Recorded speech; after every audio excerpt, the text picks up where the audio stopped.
I see the moonlight steal across my sheets.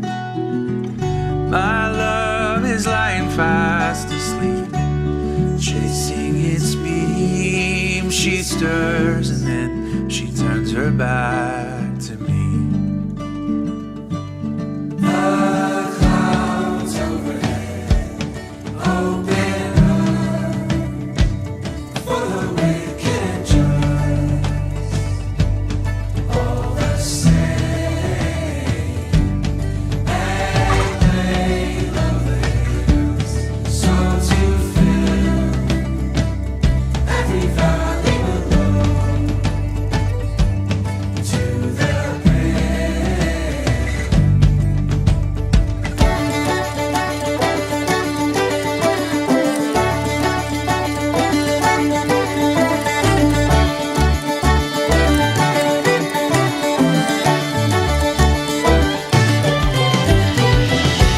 But like the sun that turns the sky, illuminating all in time, the tables in the temple will be turned on their side.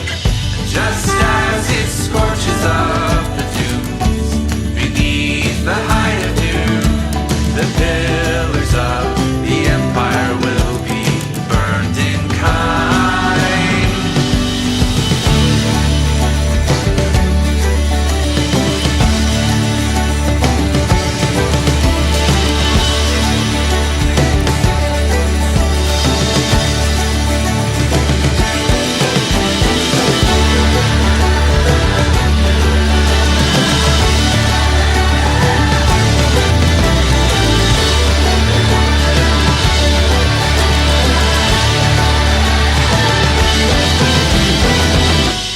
And by the holy rock I stand, as blessed as the sacred ram. I see the trail shoulders I've climbed over, but by God I'll bloody up my hands with everything I am To cut away the mountains I've made and fill the dales below.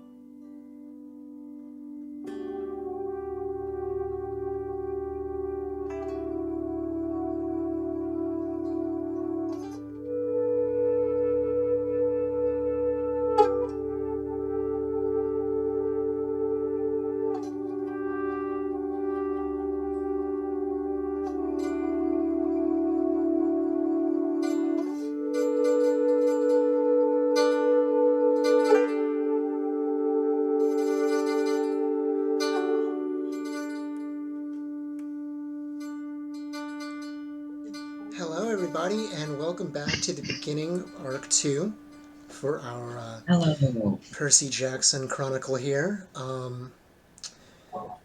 This is the beginning of the next part of our story, and like many tales, we begin in a dream. Stephen, you find yourself suddenly awake in your bed, but you know this isn't really your bedroom. You know this feeling well. In fact, this is a dream for you. Would you like to describe your room and what your character looks like? Of course. So Steven is like a really young boy. He's like 13 years old. He has like a black hair and stuff. He's also very pale. His room is like kind of very. I would imagine that his room in real life is like very neat and clean, very organized. But since this is like a dream, I think his room would look like still the same, but it would look like a lot more colorful than the white and gray of his actual room in real life. And he does know he's feeling well. He actually, I would say, he prefers his room more when he's dreaming than in real life because of all the colors. Sounds very vivid, I would imagine. You sit up in your bed, ready to begin your nightly escapades through the dreamscape, as it were. But that's when you hear something. And it's sort of, well, I imagine it must hurt, Stephen. You hear outside of your door those old familiar sounds from the days before that tragedy occurred in your life.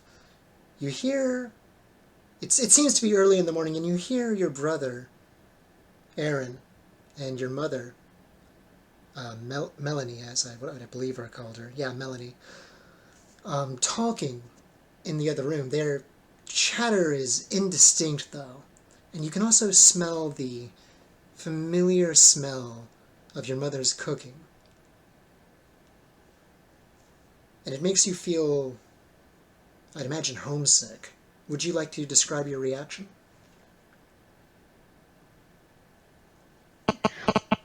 So I think with Steven, he knows that this is a dream, of course. Uh, so knowing that, it does make him feel like a little sad and very lonely still, but in a way, in a very strange way, hearing his mom and his brother talking again, talking again, even if he doesn't understand what they're saying, does bring some sort of comfort in a way. You I hear. think, Oh, sorry, go ahead, my bad.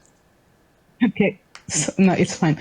I think that given that he's also like not sure wants if he wants to like pretend that this is real or just get it over it with and just wake up from this dream so he doesn't hurt himself more.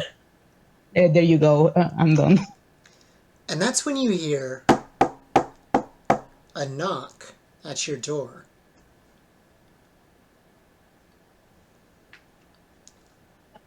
Someone seems to be beckoning you to the threshold. Hmm. Okay. I think I think that Stephen would try to like follow where his dream is taking him because that's usually what he does. So yeah, I I say he's going to open the door. Try to open the door. He can.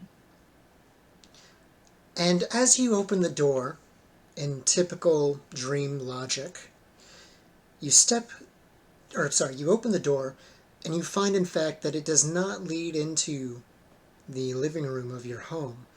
In fact, it leads you to a scene from your past. It's so green, in fact, and the colors back then, they seemed so much brighter in a way. Maybe the whole world, in fact. And you recognize this place. It's a park that your mother would take you and your brother to when you two were younger. You see, as you walk through the threshold, you see that there's a version of you and your brother. You seem to be playing a game of tag. You're just having fun, as it were, back in those days when you didn't have to think about so many things, when things were just simpler. Your mom is sitting nearby on a park bench. She seems to be reading a book of some sort. You don't recall what she was reading that day, of course.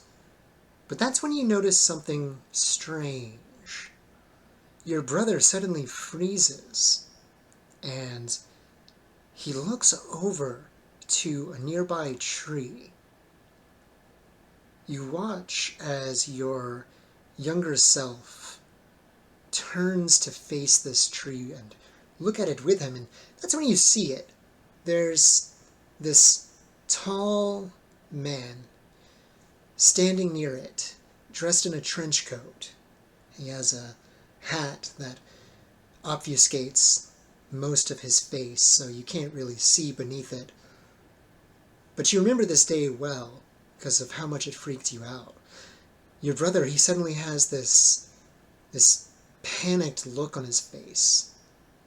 And your mom, oh my god, your mom rushes over. She looks up from her book and she rushes over and she sort of ushers the two of you back to the car. You blink and you find yourself riding alongside your old family. Your brother is holding you close to him in the back seat, and he just seems terrified. And you can hear his voice whispering reassurances to you, and he says, "I promise I'll always keep you safe from the monsters." How do you react to this?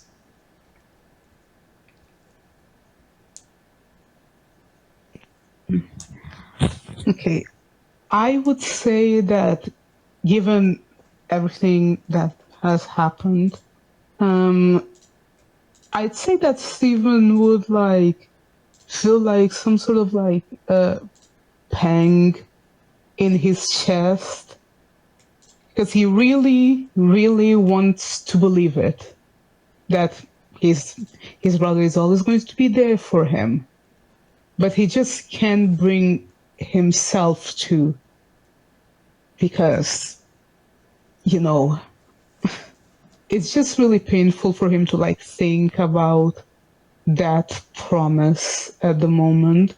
He really wants to believe it, but feels unable to, and it feels awful to not be able to trust his brother in that sense. Perfectly valid reaction to something like that. You suddenly hear another voice echoing throughout the dreamscape. It seems to be not coming from anywhere in particular, but it's just sort of echoing around you. It's your humanities teacher from, your prior year in school. His name is Mr. Gates. He's a very sort of old-fashioned kind of man. He has this funny-looking bow tie, like swept back, brownish-gray hair. And you hear his voice distinctly, and it says, "Imagine that there are people living in a cave deep underground. The cavern has a mouth that opens the light above." And as his voice says that, you notice a crack appear on the road ahead of you, and it widens into this chasm. And suddenly, you and your family are plunging into it. You blink suddenly, feeling a bit shocked, perhaps. But when you open your eyes, you're back once again in your home, except it's not like it was. You recognize this as a few years ago, when you and your brother were still young. And you know that this is a dream within a dream, a memory. Your brother, he looks at you and he says to you, "So all you gotta do is want it really badly. Then imagine a doorway or some other kind of exit. Once you do that, you can step out of your own dreams and go to other people's. I think we can use this to go on all kinds of adventures, don't you?" And you remember how skeptical it all felt, really, at first, but in the end, he was right. You learn to walk through dreams. And indeed, you did have many, many adventures. And as you're sitting there watching this scene unfold, again you hear Mr. Gates' voice. What do you think his reaction would be if someone informed him that everything he had formerly known was an illusion, but that now he was a few steps closer to reality and able to see more truly? You're falling again suddenly. And before you know it, you feel yourself plop down into a chair. It's a sort of one of those like faux leather kind of chairs. It's always a little chilly on your skin because the building that you were in during your therapy sessions was always a little cold. Not uncomfortably so, but it was definitely on the chilly side. And you see your therapist sitting in front of you. He has his hands cupped together as he looks at you. And he says to you, what happened that day, it wasn't your fault, Stephen. You did everything you could. You're not to blame for her death. And you remember asking a question then. What did you ask?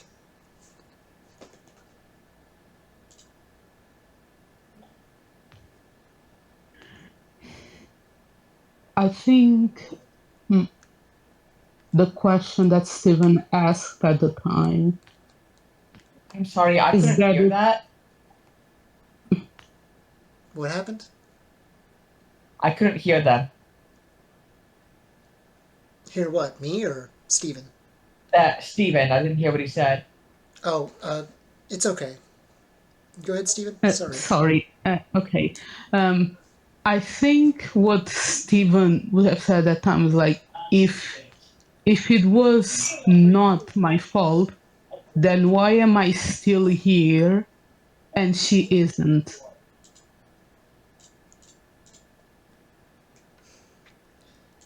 And the That's the memory question. of that day is fuzzy in your mind. You can't remember exactly how that conversation with Mr. Solomon went, though he has certainly helped you along in your journey.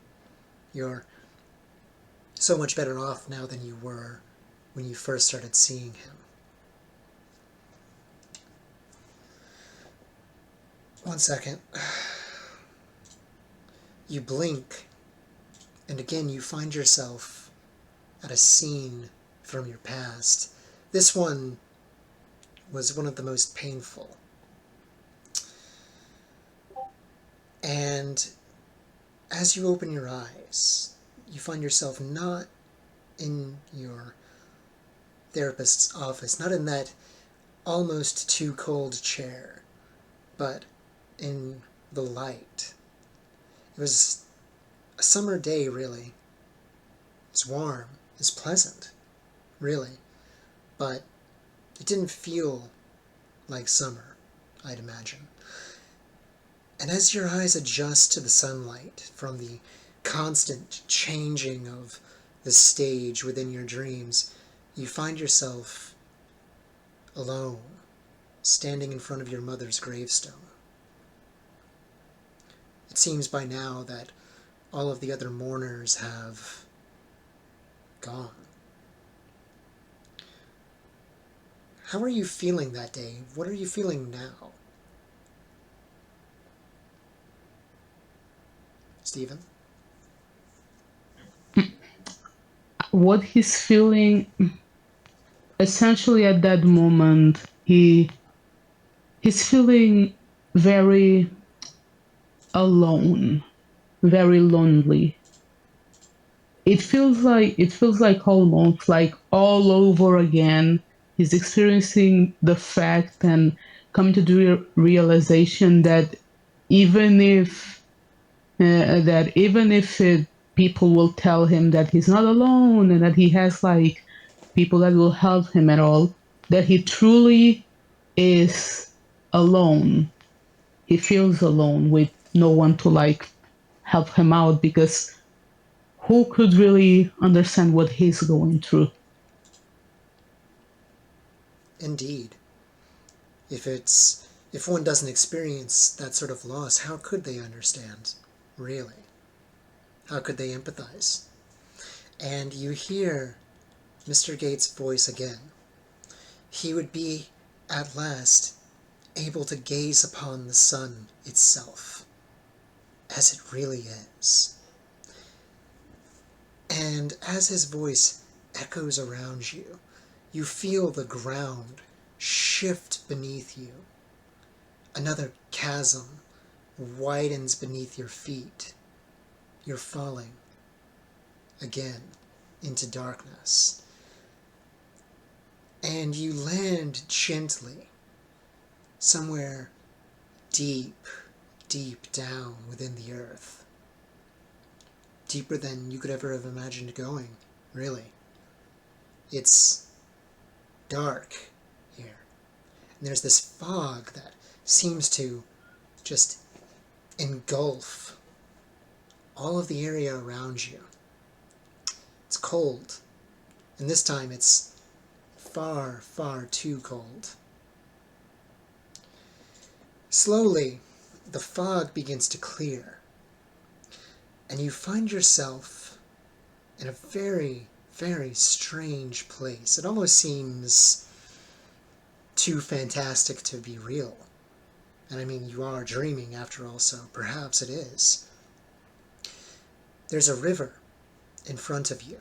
You can see it snaking through the landscape. The water is milky white, and upon the surface you can see these red flowers, almost glowing, it seems, flowing gently downstream. Across the other way, on the other side of the river, there's a cave. You can't see within the cave. You look to one of the sides of the river, and you see these people, seemingly. They seem different from the people you usually encounter, however, in the dreams that you typically have.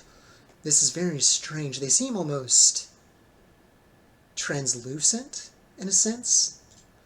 Like they aren't really there, almost. And you can see them, they seem to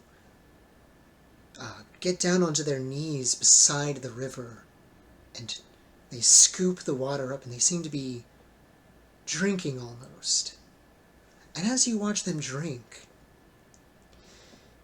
they seem to become more and more disoriented. They seem to lose the ability to speak, almost. They just make these random sorts of moans and groans. You're not really too sure exactly what is happening there, but as you watch, you see some of them coalesce into these balls of light, and then they shoot upward toward the dark ceiling that you yourself just fell down through, and they vanish into the dark above you. This time, you hear two voices echoing around you. You hear your therapist's, Mr. Solomon, and you hear Mr. Gates. I have seen many people pass away. Time, it changes the way we feel these wounds, but they never define who we are, or who we could be. And Mr. Gates' voice is in a whisper, like stars, shooting, driven upwards to their birth. How do you react to this strange series of events, to this place that you find yourself in?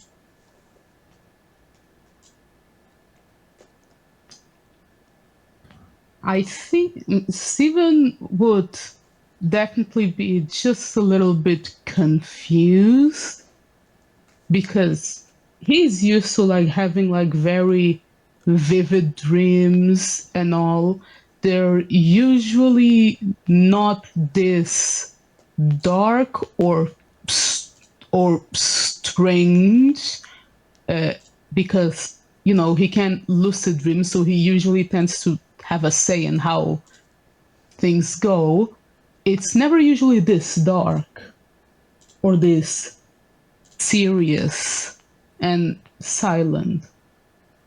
At first, he thinks this might be a nightmare, but that also doesn't make sense considering that everything is fine right now. Nothing bad is happening like it usually does. So he's just at a loss and not understanding what the hell is going on. Indeed, it's quiet. Besides the moans and groans of those strange people beside the river, besides the gentle lapping of the water against the sides of the shore. And it feels like so much more time passes for some reason. And it's at that point that you hear another man's voice. This time you don't recognize his voice. It's gentle, almost like a whisper, but one that you can definitely hear clearly.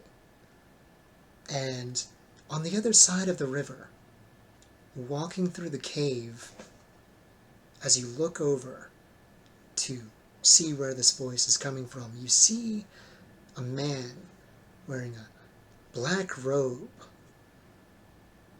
and he seems to have these wings on the sides of his head for some reason. I've never seen that before. It's certainly strange. And the question that he caught your attention with was also very strange indeed. Did you find what you were looking for among my sons? It's not often that I find someone dreaming down this far. And as you take a closer look at this man, as you regard him more closely, as your eyes adjust to the darkness of this place further, for a second, you almost think it's your brother. It seems to be almost the spitting image of him, in fact, but without any of the flaws. He has that same sort of dark hair, those same eyes that were so brown they were almost black, it seemed. But no acne, a bit more, muscled perhaps, and, what else? There was something else. And not as chubby. Yeah, not quite as chubby as your brother is. And he's just staring at you as he asks you this question. How do you react to this?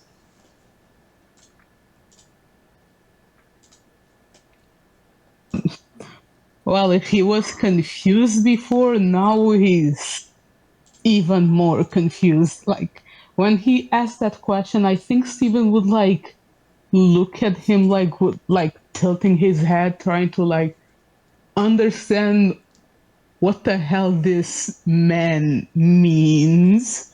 Um, he also for a moment seems like he was like caught off guard by the fact that this man kind of looks like his brother, but also not. And he then asks like very apprehensively, like, "What? What do you mean? What is going on? Where is this?"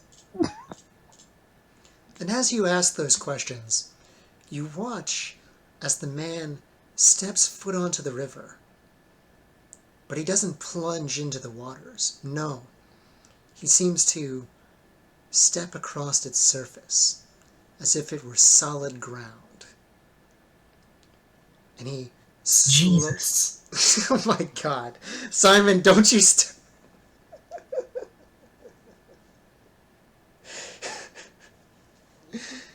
And he sort of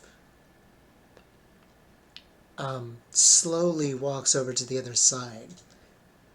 There's no sort of like aggressiveness or anything in his body language or anything like that. You don't feel particularly in danger. In fact, strangely enough, you feel tired, even though you're already asleep.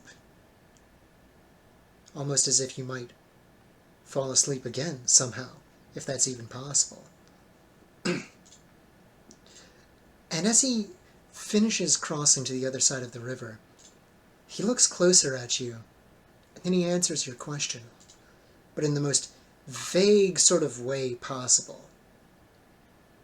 And what he says is that this is the world below the world, the realm of dreams, where sleep and death mingle amongst one another, so close one cannot tell which is which.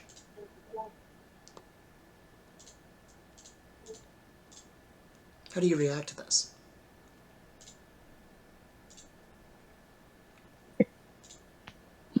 Okay, so the way this man is talking is very much not, direct, which for Steven's brain just makes him ask more questions. But from what he can gather, he understands that this is apparently a place where the dreams come from.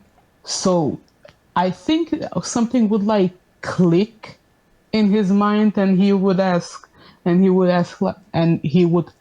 "Are you like me then, able to walk in dreams that aren't yours?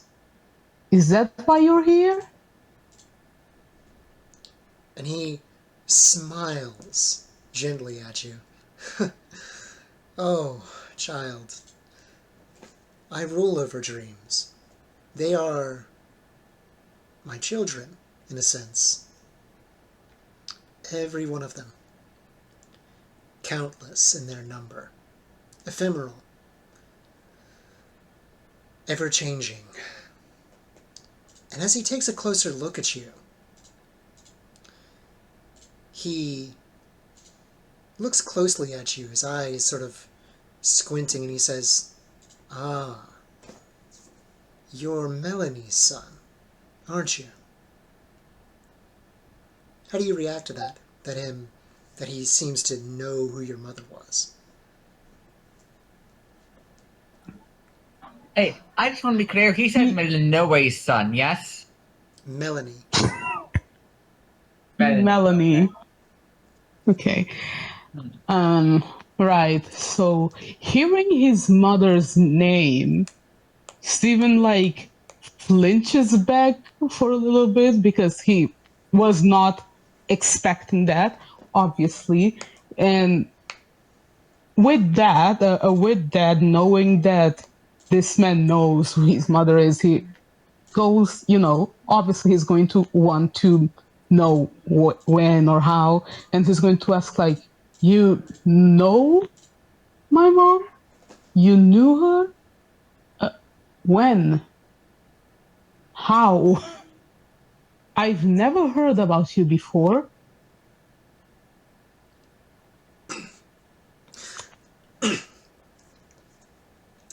And he nods at your question, though it seems that a sort of sadness passes over his face as he begins to answer.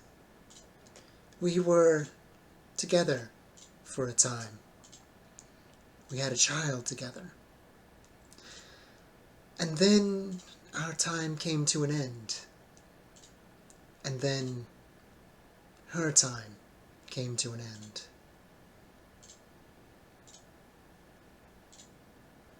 How do you react to that?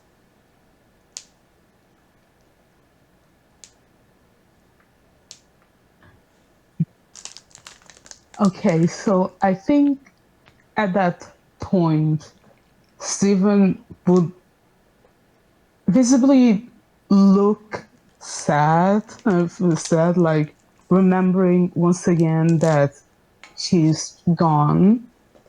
But him being the empathetic kid that he is, he would ask through his own sadness, like, like, do you also miss her like I do? He again nods at your question. You are kind, like she was, to consider others, even though you yourself are grieving so deeply. I do miss her. I miss her dearly. But her story has come to an end now, and she is resting. There's nothing to be done, really.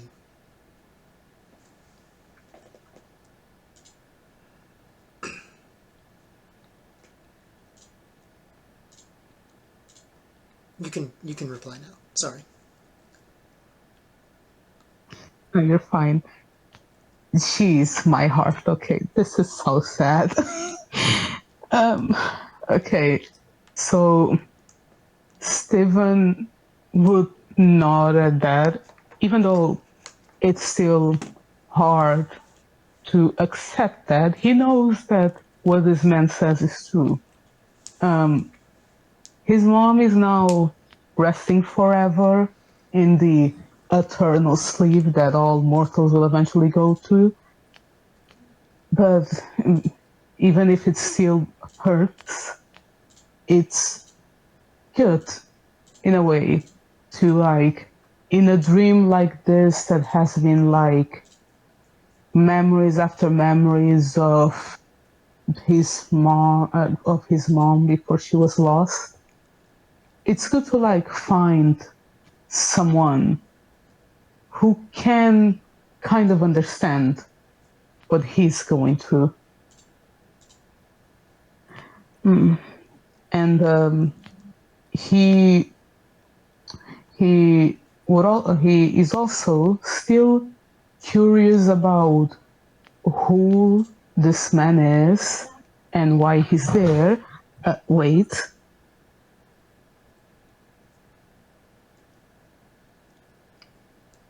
Is everything okay, Stephen? Oh, I guess they had to step away for a second. Oh no. Yeah, they muted themselves. They muted themselves. Oh, they're back now. yeah, yeah, I'm back. I'm back. Okay, as I was saying, sorry.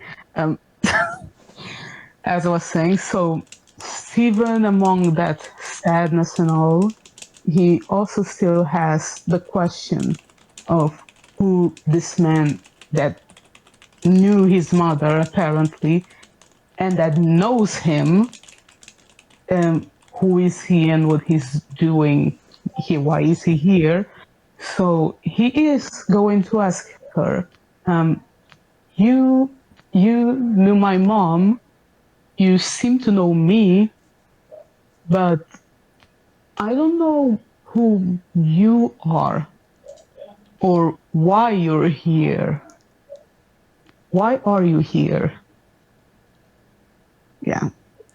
And he looks at you as he considers that, the answers to your questions, and he says again, in the most indistinct sort of way, he says, almost confused at your question, I am sleep. And that's all he says in regards to who he is. But you get the sense that he's telling you the truth. There doesn't seem to be any sort of like hints of him lying to you about this. It's just like you're not seeing clearly. There's something that you're missing. And then he answers the other half of your question. But I think the more important question is, who are you? And why are you here? What is your name? I can see your mother's features within you and that same kindness, that spark, but I do not know your name.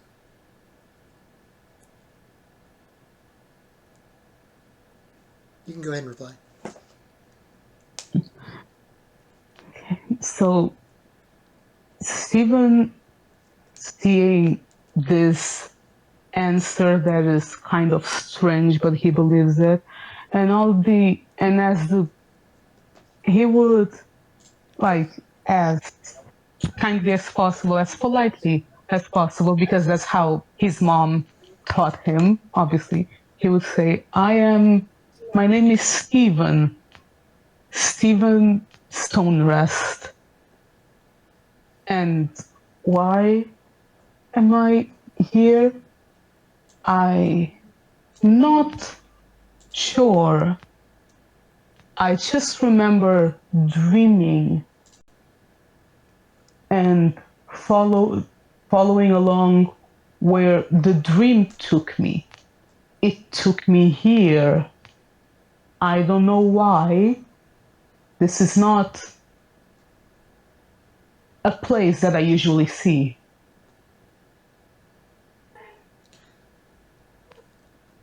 And he sort of considers that for a moment and he says, there are no coincidences. You did not arrive here by chance. No. This meeting between you and I was fated. Surely.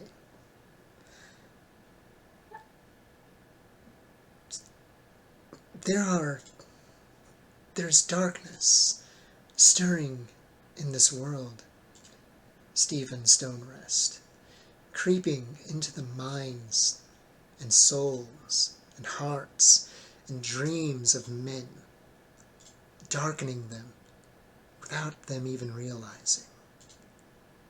You have a gift with dreaming. You can walk between the dreams of men as you walk the streets of your home. You are exceptional. I can give you the power to shape as the shaper does, the power to frighten as the frightener, and the ability to see past the surreal. But there is a risk. There will be pain, such as the life of a hero, to face such things. And you must make a choice. And as he asks you that question, as he proposes this sort of vague offer to you that perhaps you don't fully understand at the moment, you see two different sorts of versions of your life running parallel to each other. In one of them, you see a place that you once encountered before in a dream. And back then you had discounted it as not being real. It seems, again, too fantastical to be real. It's this sort of camp. There are these strange buildings and this sort of weird pattern that you're not able to quite recognize, and there's this wall that seems to be spewing lava, of all things, and there's kids trying to climb it and fighting one another with swords as if, they're not at all dangerous. And you see yourself among them as one of them. But you also see frightening things. You see yourself battling against these, well, the only way you can think of them is as monsters. Sometimes from the stories your mother would tell you about the different myths in the world. And then you see the other path. You see yourself as a scientist, as an adult, trying to understand the nature of why we dream, of what it all means, but you see that you're never fully able to grasp the truth. You're so close, but it's just barely out of reach for you. And then you see something that chills you to your core. You see yourself at your mother's gravestone again. And to the side, you see your brother's gravestone. And now, you have to make a choice between these two lives, these two paths for your fate. What do you do?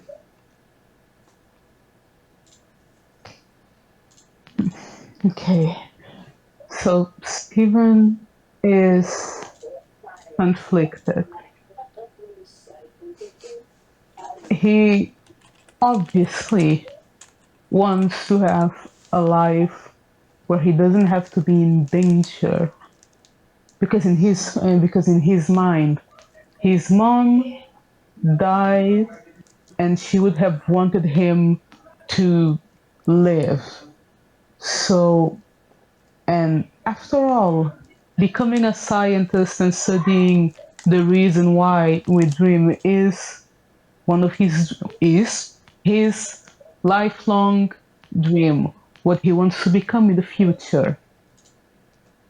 But but but the other side shows that he would at least know that he would not be alone, and that is the biggest pain of his life at the moment, that he feels alone, and by the looks of it, he will still be alone if he just follows down this path of just going along with his life and never go into this fantastical camp of sorts. And in that moment, he thinks, he thinks, would I rather have the life I've ever wanted and still be alone, or not know what is going to happen to me, but have someone at least? And after that reflection, he makes his choice. He he doesn't say it verbally, but he simply points at the image from the fantastical camp where he is with other people fighting against all of these horrors, but at least not being lonely. And as you point, as you make this life-changing choice at this crossroads, you can feel the weight of it, the immensity of it. And you hear Sleep's voice reply to your choice, and he says, "Very well then." And it's then that you feel yourself begin to float upwards, gently at first, but then you're going, like faster than you've ever gone, really, flying through the darkness, and you hear all of these voices around you. They're vague at first, but then you catch enough to understand at least a little bit. They seem to be speaking in some language that seems entirely foreign to you, but for some reason, you find yourself able to understand it. It's a man and a woman speaking. "You lied to me," she says. "I was afraid of how you would react. I never cared about that, but You lied to me. She turns to leave. You can hear her footsteps. Wait, don't go. And then, just like that, at last, the dream is over. You're awake now, back in your home, but you feel different. It seems like your head is just buzzing suddenly, like everything around you, like your senses just got dialed up like nothing else. Like you can just hear and see in so much more detail for some reason. And I imagine it must feel overwhelming, really. Mm-hmm. Your alarm clock goes off and you quickly shut it off and you begin your day. And you're rushed to get out and get ready to go and see your new school. You briefly take a look in the mirror and you see that your eyes seem to be a different color, but you quickly dismiss it as just being tired. You're not entirely sure what the hell that was all about, but, well, there are things to be done. Right? And Right. now we can begin to bring in some other characters. Alright. So, you arrive at your high school that you're going to be entering, and you very quickly reconvene with two of your friends from school that you've grown to know and sort of bond with over time, that being Simon and Ivy. Simon and Ivy, would you like to describe your characters and what you're doing as you're waiting outside? Would Yeah, I I'll would let- Ivy like to go first, or should I? have Simon go first. Uh, so as Stephen, I guess, enters the high school, he can just see Simon almost like immediately perk up from among the crowds and just run over to him. And he's this boy, not particularly tall, but more athletic looking than you would expect from like a teenage, something like a kid his age. Uh, Curly, messy brown hair, uh, like green eyes and tanned skin. Like he's clearly someone who likes to go outside. Freckles across his cheeks and arms. He looks maybe a little older than Steven.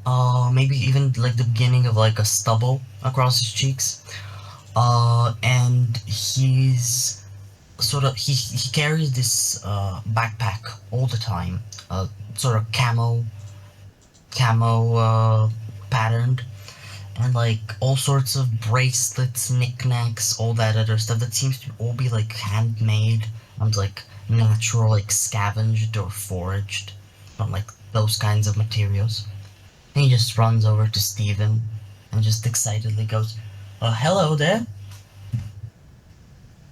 And Simon, Hi. sorry, real quick, Simon, as you get closer, you noticed something strange, something that you immediately sort of pick up on.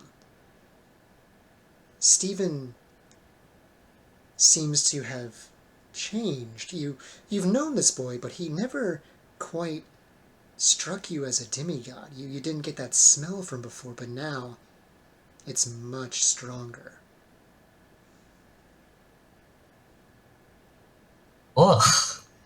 And sort of, as you know, as Simon sort of sniffs him, he makes a face and he goes, "Man, you gotta wash your teeth better. You stink." Okay. Excuse me? Before I introduce my character, do I know Steven? Or am I at least aware if Steven is not mortal? You know him. You two have you've been friends, sort of buddies. Okay. Okay, because I know Simon, but we never went over my character knowing Steven. Yeah, you know Stephen. Ivy would have been No, I like do know. Ivy would Oh have yeah, been I know like Steven. sort of like Yeah, okay, I a know buddy Steven. to help them come into the school Yeah, and whatnot. I don't think we went over my character knowing Simon. That's correct. We're improvising a little bit, but we're gonna make it work. Fair enough. Fair enough. Okay. Yeah, so Ivy is a lengthy, not lengthy, she's not tall, but she's wiry. And she has, what is it? Hazel eyes with light brown hair. You would say she has very Greco-Roman features. Like if you looked at like pictures of the way Greco-Roman people looked back in the day, she looks almost exactly like that in a lot of ways. She is dressed in, I guess, what we would call alternative style, like with the buckles and the black pants and the black shirt. On her, she is also wearing quite a lot of clothing as well. Like she's got some like it's well fitted clothing, but it's bulky. It's covering a lot more than probably should for the current weather. And she seems quieter than Steven does. She's not nearly as excited or how you would say hyperactive. She's also a little older as well, at 16. So she'll take note of Simon and kind of just sigh as Steven runs to him. It's like, you could calm down. It's so early in the day. And she'll go to approach and to see you, Simon. I hope you had a good evening. And she does talk a little bit archaically.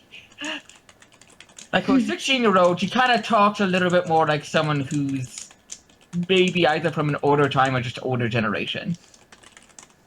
What? Like a dramatic nerd.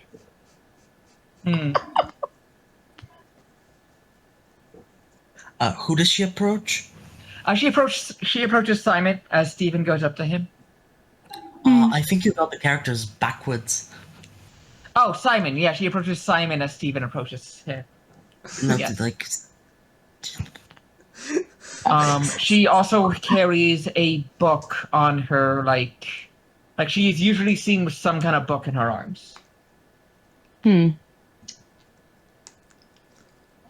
She's a goth and she reads.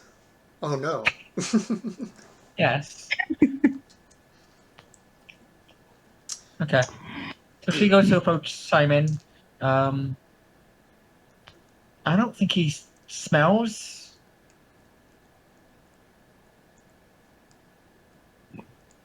What? I'm sorry. I think I'm starting to get confused myself now. No, sorry, I meant Steven. She approaches Steven. Okay, so I know. Okay, I'm sorry. It's because I didn't know who Simon was before. I didn't know who Simon was before. Just come into the high school, and Simon is the my boy, and he just arrived and like. Yeah, and Simon was the one who said he smelled. Got it. Sorry. Yeah. I'm getting confused. Yeah, it's the two S names are confusing me. Canonically, I don't think it's two S names. it's canon, guys. Anyway, so yeah, she approaches Ivy Simon after Steven does, and mixes- Steven's like, "What do you mean he smells? Looks fine to me."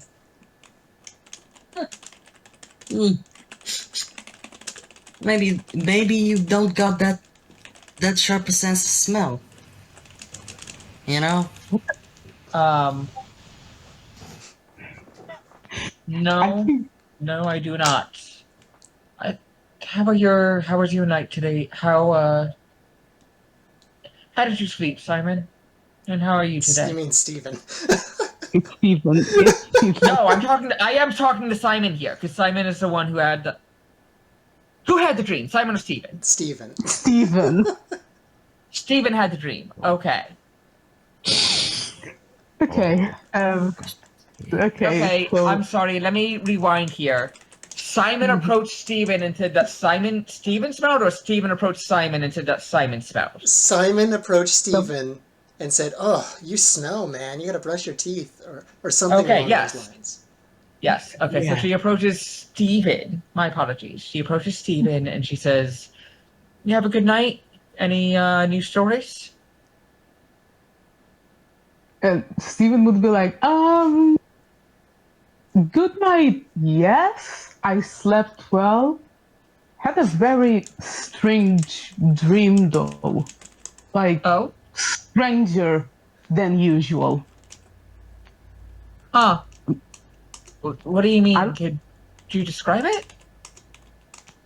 um kind of hard to explain. First it was just, you know, jumping from a dream to dream like usual. But then I went into this dark place that I've never been before. It wasn't a nightmare. It also wasn't quite a dream. It felt And real, but at the same time, it didn't. It's very weird. at this point, Does as Go ahead. Stephen explains all of this, and Simon is sort of just eavesdropping on the conversation, you see his face kind of. Oh, your microphone is doing the thing. Oh no. Sorry. You see Simon's face kind of drop and go pale for a moment as he hears about this experience. But then he shakes it off and continues eavesdropping. Does anything about what Simon's saying trigger Steven's anything saying, for my character? um, you can, I'll tell you what, since we're gonna go ahead and get into the mechanics a little bit, and don't worry, Rodney, I'm gonna Yeah. bring Rodney in very soon. Don't worry. I know you've been waiting. So, what we're gonna go ahead and do, what I'm gonna have you do for me, Mhm. one second, I gotta bring up a sheet here. God damn it. Ugh. Okay. Go ahead and give me an intelligence, and you can pick either arcane or academics. Which two? You can pick either arcane or academics as your We'll do arcane. Yeah. okay. So the way the Jesus Christ, Flash. Yeah, I got it. Yeah, Okay. the way it works is you go to the dice rolls channel, and all you got to do is just type the number of die, which would be whatever your intelligence is, D10. Okay. So 3, 10. I don't. Hold on.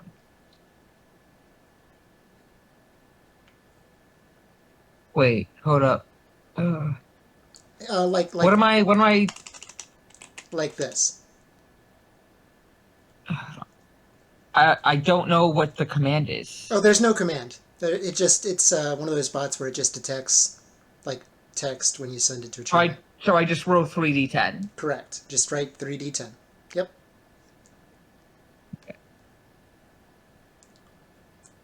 There you go. A 10 and a 7. So I think that would be 2 successes because my difficulty's 7. Correct.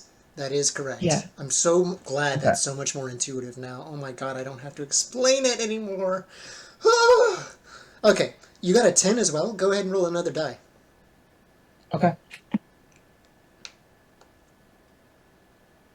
Wait, just That's another 7. that's 3 successes. Okay.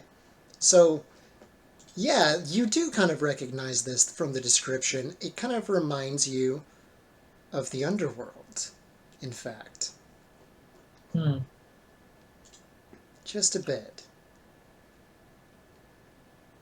Okay. Um. Could you tell me any? Is there anything you remember that stands out at all? Yeah, there was this like river of like, I don't know if that was milk or like white water. It was a weird river. And there was this man in a cave, a very strange man in a very strange cave. He talked to me about about all this dream and death being what that place was. He didn't tell me his name. He said he was asleep. I don't know what that means, but that's what he said. And that's all I can really remember vividly at the moment. Why? Hmm.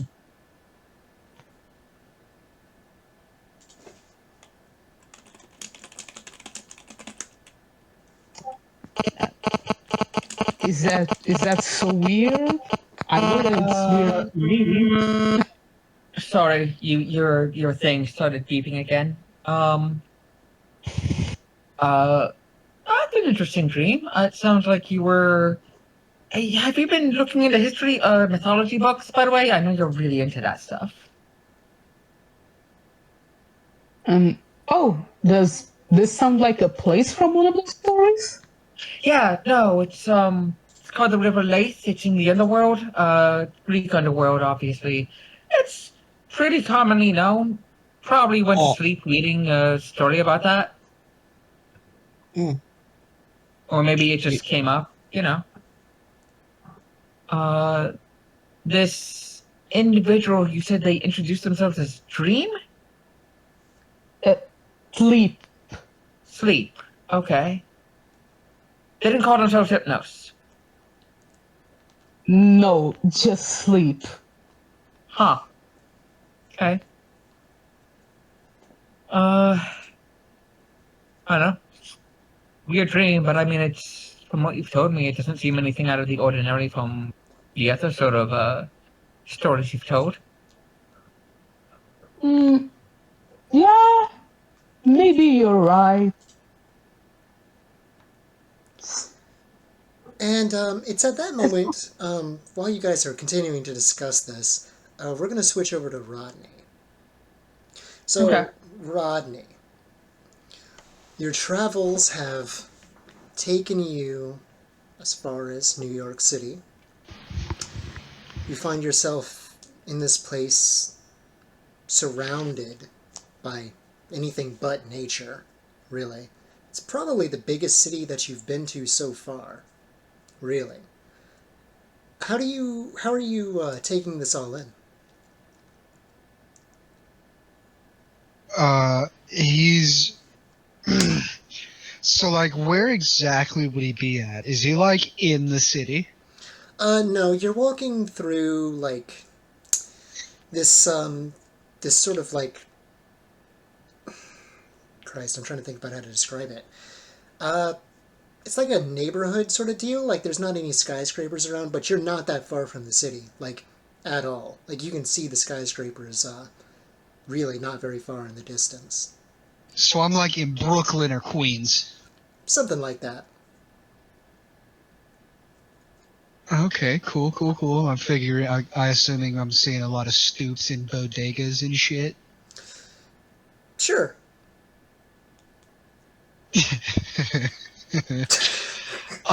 He's really he's kind of like I'm not sure the way to describe it. It's like he cares so much about it, but it's kind of where like he's at the point where he's just like, well, it's like, what am I gonna do to stop this? You And know what I mean? I got you. And would you like to describe? Would you like to describe Uh, what Rodney looks like? yeah, sure. Hold on, let me. I know I did this already. He's a little stocky. He looks he's kind of got a weird skin tone. It's almost kind of like the way mesa rocks look, dark tan, but it doesn't look like skin. And I really want to put that forward. Um, Something I forgot to mention with Ivy, her skin is extremely smooth. Like, really smooth. Okay. What else you got, Rodney? There are a few like scars around his body. He kind of has like a sort of like super tight buzz cut haircut. Hold on. Sorry. It's all good. He's got like really tight buzz cut going on. He's got some chains around his neck. He's kind of. He seems like his wardrobe is in need of an update. He seems like he is living several years in the past in terms of what he's wearing. So it almost looks like he has stepped out of 1985.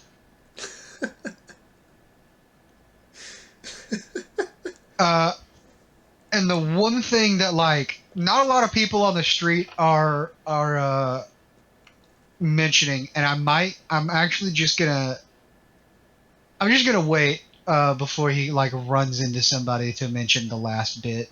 And it doesn't take you long, in fact. Simon, as you're waiting there, you catch another scent in the air, much stronger than the one coming off of Stephen. Whereas Stephen's is sort of this like, almost like sweet sort of scent in a way. This one is much more like the earth in a way. It's more natural. And you look over and you would see walking down the street towards where you guys are, Rodney. You can go ahead and describe what it was, Rodney. He's kind of walking past, and I assume that I would also kind of catch this whiff myself. That's an interesting question. No, but you do see three interesting looking people in front of you. Well, I can see through the mist, right? That's correct, you can. Okay, so I say, definitely fucking clock the goat. Yeah. And I look over, and the thing that you notice that like immediately sets you off is that his eyes are as black as night, except for his irises, which are like steely stone gray. And you immediately, since you can see through the mist, you see Simon's goat ears sort of raise up in alarm as he sort of gives you a quick stare. A hand going to his hip where he's hidden his blade. Correct. And Stephen and Ivy can also both at least partially see through the mist. Probably not as well No, as Simon. If but I yeah. recall, I believe Ivy can just straight up see through it, unless I'm No, misremembering. no. She can see as well as any other demigod. So sometimes Demigod, yeah. you can get fooled by creatures or other people using the mist. You're not completely clear sighted though. Okay. So I have a question. Go ahead. What's up? How would it work if I spent 2 endurance to shape the earth around the goat's feet to lock him in place because he's definitely going for a sword. Holy shit! Oh, Now that escalated quickly. Okay. Oh, Question. All right. No. If I see Rodney running toward, or I see what is it, Steven, right? No, Simon. Simon running towards Rodney, and I see Rodney about to pull something. I am going to actually do something to Rodney. Okay. Hold So up. we can let Rodney go first, and then I will do wait something to wait a Rodney second. afterwards. So what's happening right now is Simon is like acting alarmed. He's reaching to his side. Yeah. And then I'm gonna say, here's what happens as you're looking at this being, Simon. As you take a closer look, you're somewhat surprised. In fact, they're definitely not human, but they also aren't a monster either. They're a nymph, in fact, and you're familiar enough with nymphs to know, based off of the characteristics that you can see, that this is an Oread, in fact. Simon's alarm sorta like his ears sort of fall and his face loses that anxious alarm to shade to it, and he just sighs, and his hand immediately goes back to his sides, and he doesn't draw the weapon from its sheath. All right, I feel like I could have done a better job at describing what was going on here too. He's like walking, kind of just like looking around everywhere. He clocks Simon over there, stops like almost cartoonishly in the middle of a step and turns. Sees him go for the thing, and he doesn't like make any kind of movement. He was just about to go, oh, and then he sees like your entire thing change, like you just realized something, and then he goes, oh hey, what's up? Out And of character. Simon just sort of Yeah. face palms as he just mutters something in Greek, actually in ancient Greek, and he just goes something like Zeus Almighty, you scared me half to death. The crows take you. Okay. Go ahead. I can see Rodney. Yes, like I can't see like everything, but I can tell he's a supernatural or not human. I'll tell you what. Go ahead and Yeah. give me a wits awareness roll. Oh, something I'm not good at all. Oh no. Oh no. Yeah. Okay.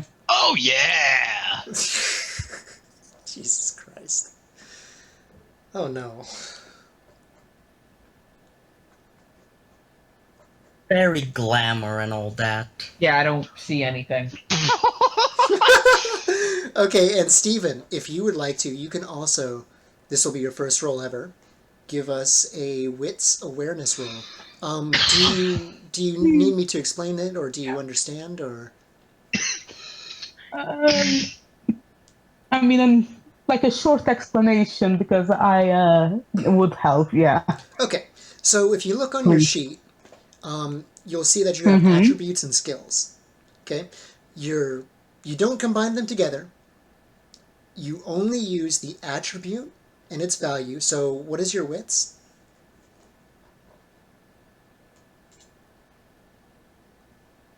Three out of three, I guess. Okay. It's three. Yeah. Yeah. Okay. So you have 3. And what is your awareness? Awareness is what is that? 7. Okay. So what you do is you go to the Dice Rolls channel and you roll 3d10 and you're looking for a 7 or higher 3D. on each die. Okay. 3D10. And that's 2 Okay. successes. Yeah. Oh, okay.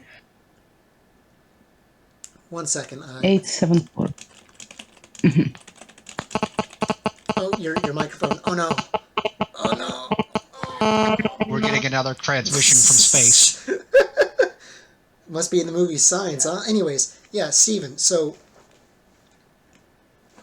you look over towards this person that's approaching. You hear Simon speak this strange language that it sounds just like the language that you heard from your dreams, in fact. And you look over and you see this guy.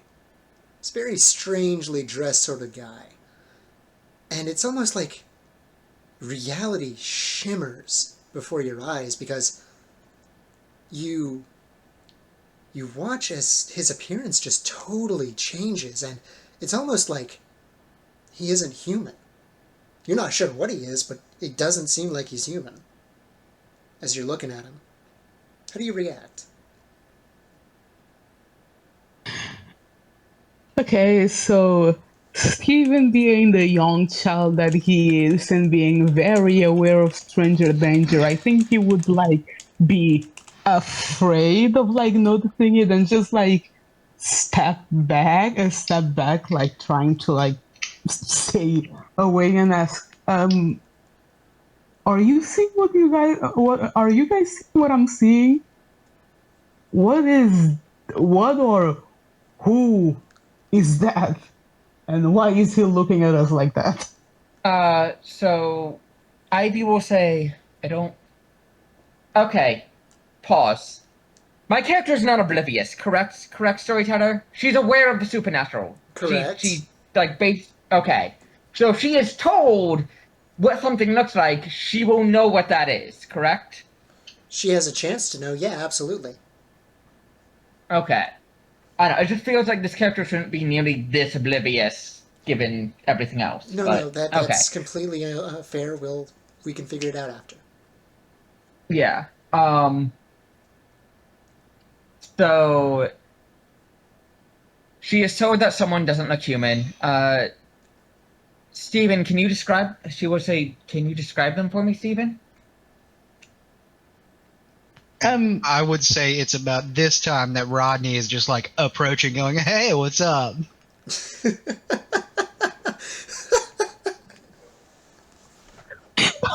Jesus Christ. Okay. Okay, so when Stephen is like going to try and answer this and answer Ivy's question, as Ivy soon would as he sees actually like go Rodney, ahead. as soon as he sees Rodney coming closer, he would like just try and hide behind Ivy because he's like, scared, obviously, and be like, okay. He's like, he doesn't know what the heck is going on. He just knows that this is something this is something he has never seen before, and it's probably not good. Simon Okay. just gives a sigh. Ivy will actually step in front of Stephen and say, "Stephen, please describe this individual for me."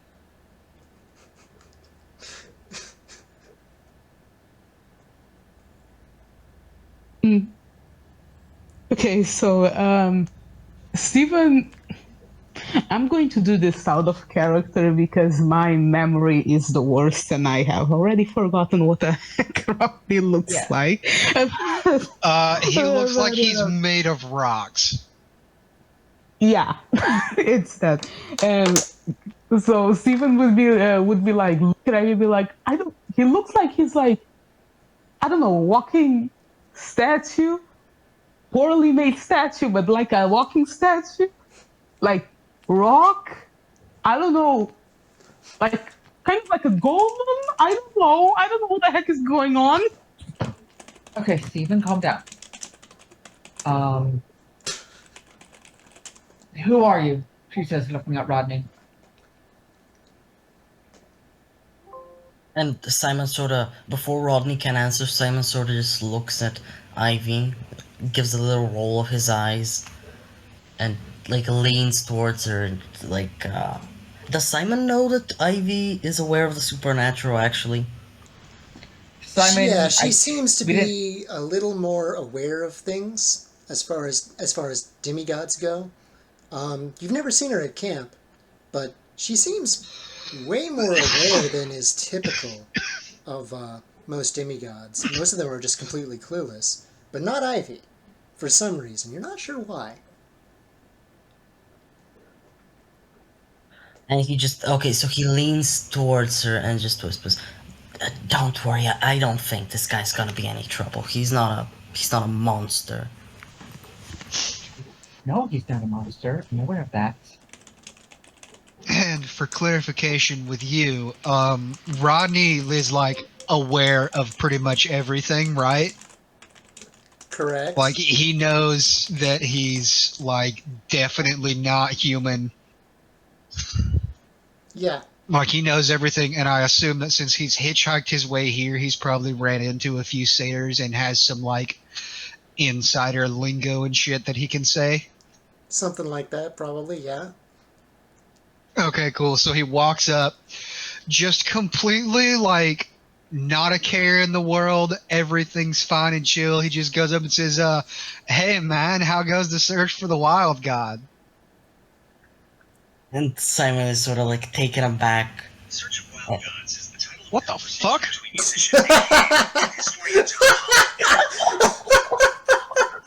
What the fuck? I no, I don't like that. I don't like that. I don't like that. I don't like that.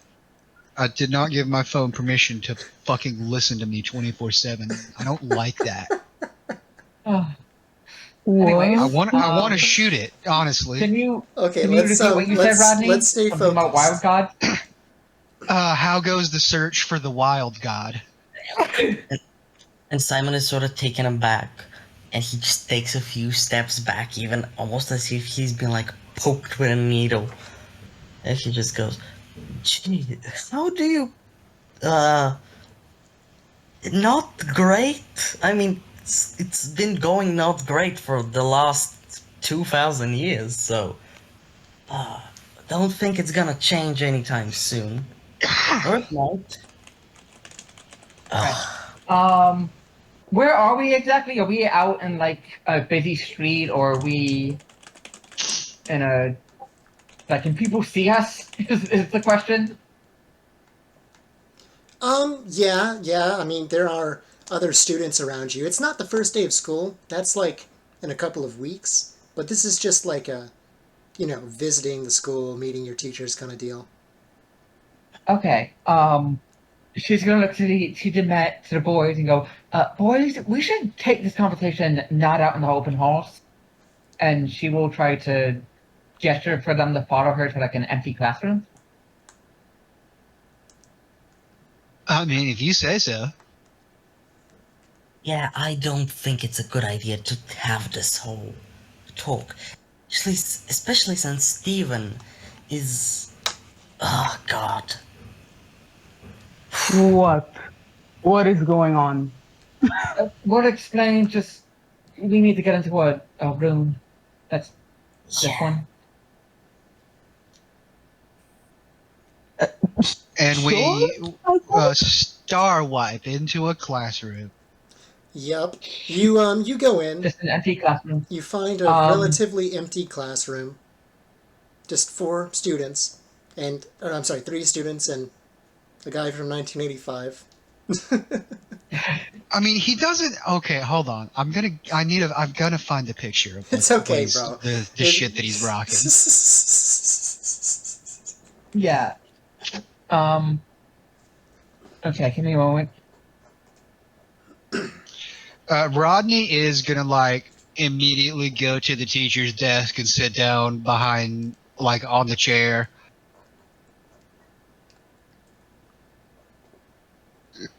Gonna make himself look like he's supposed to be there. 100% isn't though. Just casually Yeah. blending in. Okay, so there Ivy's gonna take him to a secluded corner. Like she is looking for a place to talk where there's literally no one that can hear them. Isn't the classroom empty? It is. Yeah. Yes. Okay.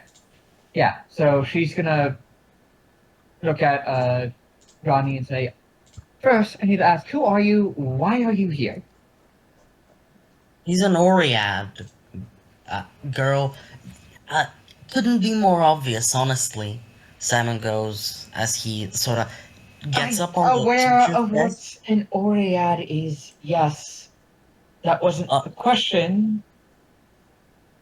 Yeah. Also, you sort of see Simon has clambered up onto the teacher's desk and is taking off his shoes for a bit. Yeah. Yeah. Like out of character, I would know what an Oread is. Yes, I've been around long Correct. enough. Yeah, You would know yeah. that is Yeah. a type of nymph, typically found in Yes. mountains, but this one is wandering the city for some reason. Yeah, it's which is And why he's she's just- asking and he's why just she's like- here. I'm just, I'm blowing around. I really came out here to visit some family in the Catskills, but I'm just here for whatever. Oh, she The was just here to Catskills? visit family. Okay, that's fair. Yeah, the Catskill Mountains. They're just outside of New York. My dad's from the Catskills. Oh, nutty. Anyways, that's great. You guys can have your little Catco reminiscing in a moment. Simon, you know other stories that you wrote? It's Steven, but Yeah. Sorry, I keep But, getting it mixed up. no, don't worry. I completely understand. I also have that problem in real life. But yeah, Steven would be yeah. I remember writing some stories inspired by a few mythologies or just dreams that I had. Why? What does this have to do with whatever the hell is going on here? Yeah, you're. Look, I didn't want to tell you this because, to be honest, I didn't.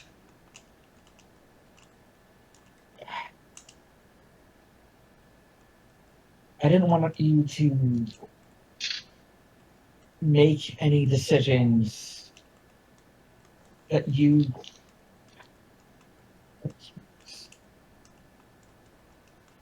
The stories you wrote are real. And I Huh? wanted you to explore them in your own mind without influence from anything someone else might say.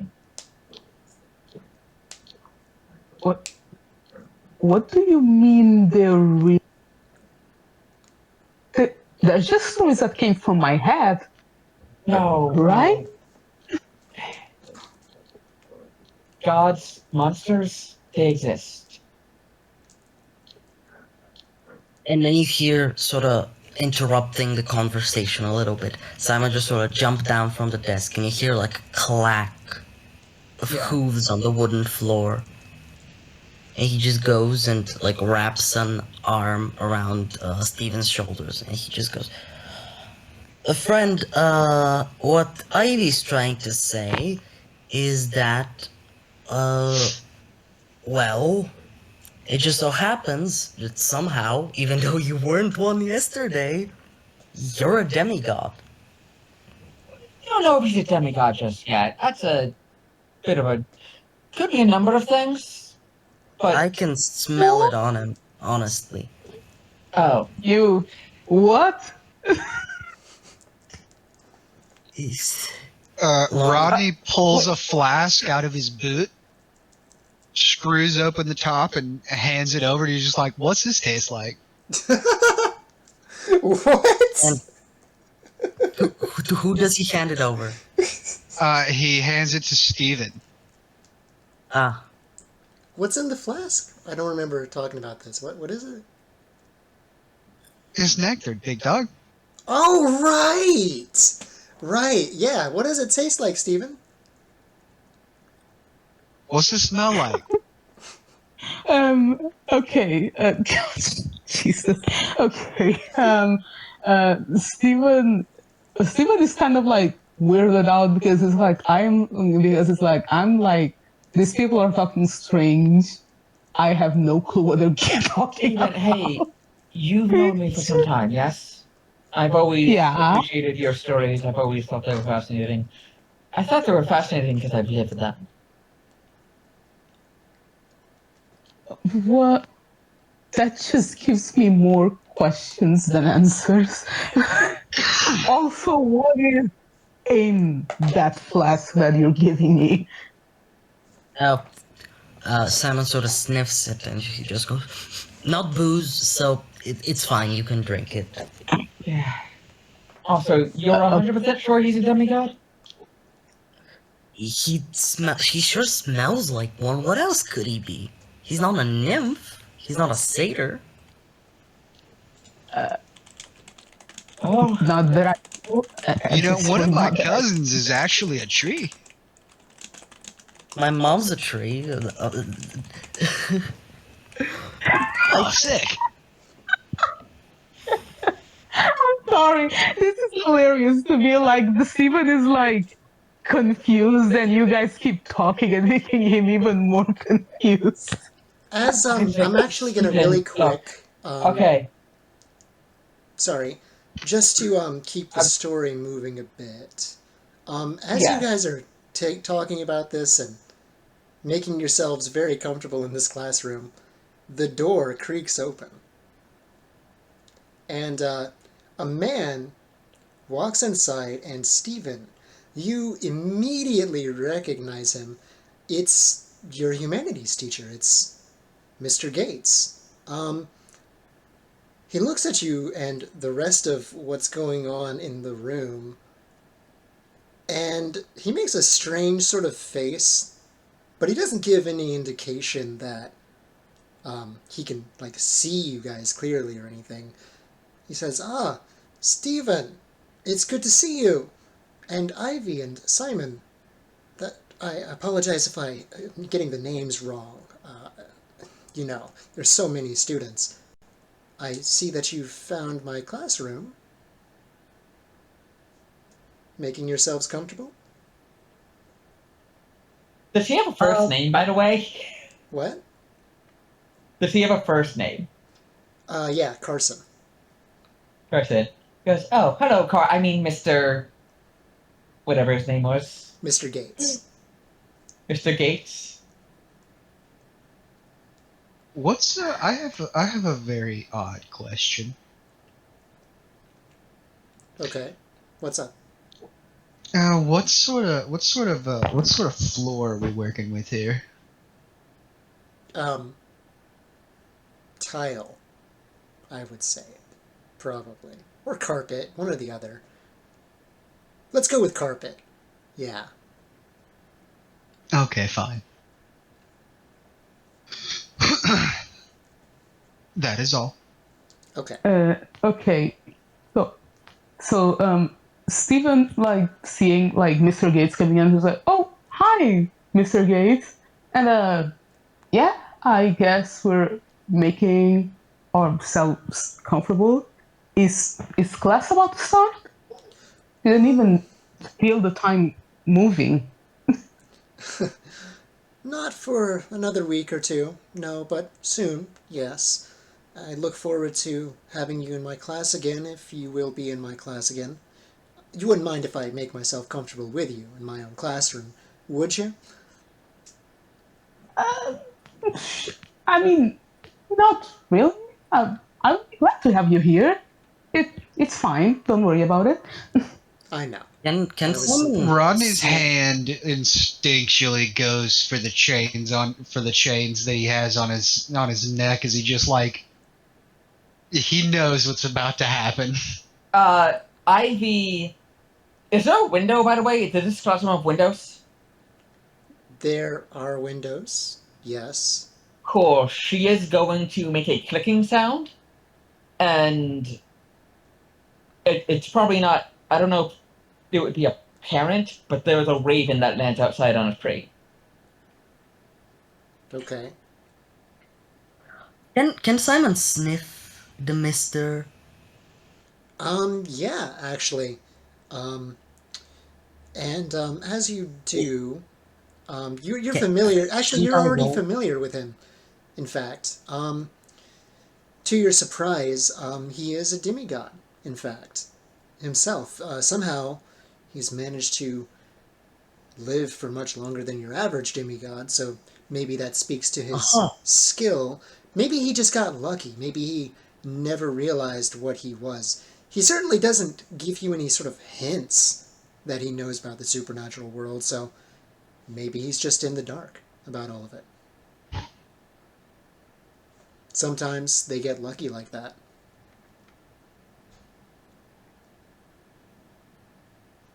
Hmm. And he walks in and he props the door open.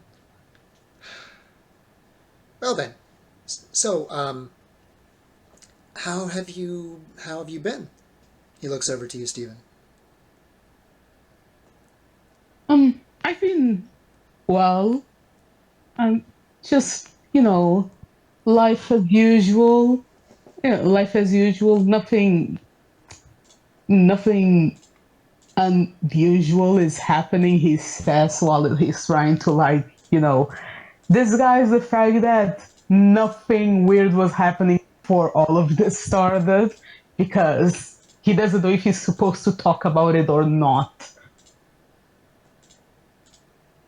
Just, just a normal day at school. Nothing unusual. I'm glad to hear it. You'll be happy to know Mr. Solomon will be working here as well. He transferred over to here. So you'll have another familiar face here. I know how it can be when you're in a place where you don't really know too many people. I'm glad to see that you're Oh, holding up Mr. well, though. Solomon, uh, thank you. And uh, and Mr. Solomon is here. I didn't know he was trying to transfer here. That's good. That's good to hear. That makes things a lot easier.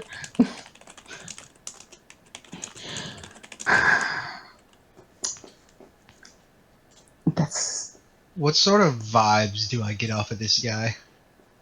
I was gonna ask the same question. I don't have what is it? Um, like I don't have the good like awareness, but I do have empathy pretty good. Um, okay, Uh, you can both make an empathy wits roll if you'd like. In fact, everybody Okay. can if you want. Can I? I may have to redo my stats here after the game Okay, that's fine. because she's supposed to be good. Yeah, she's supposed to be good at empathy, and if she's not good at empathy, it's kind of Okay, yeah. we'll figure it out after. Yep. Yep. I don't see empathy at all. Really? Oh shit. 1 second. Let me check your sheet. It should be. I failed by one. What the fuck? Seriously? Oh my god. How do I fuck up this guy? If I take time to study him, can I use intelligence instead? Sure. That's fine. Okay. So Rodney, I'm sorry. I appear to have made some sort of a mistake on your sheet. I guess. I will fix that as well. Send me a message in your channel to remind me about that, though, please, that you're missing that. Okay. So Ivy, what are you looking at? I'm taking a few minutes, so I'm gonna let him talk, but I got 2 successes on the empathy roll. Okay. And is anybody else making any rolls? I'd I like was to gonna. roll empathy too. We'll say, for the sake of this, Rodney, you have 8 in empathy, so you're looking for an 8 or higher on D10s. Okay, and that's what, 3d10? Yeah, if you have 3 wits, that's correct. Uh, what's my Simon would also witch? like to do that. Like, That's- Witch I'd is also 2. like to Okay, roll. I said 2. Yep, that is fine. You can do that, Simon. Everybody can. 2d10.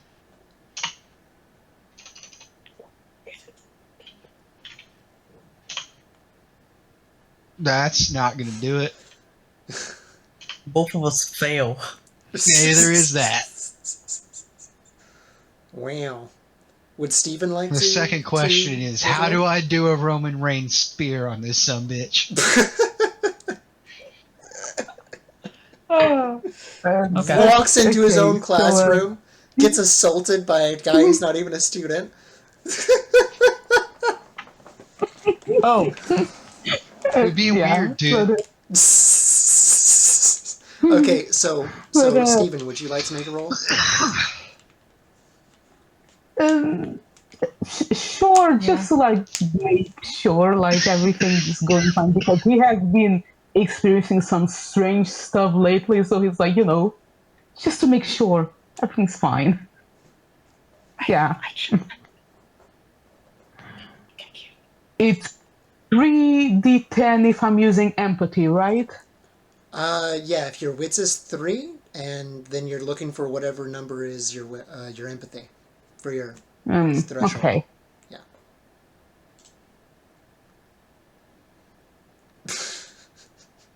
Let me just, God damn it.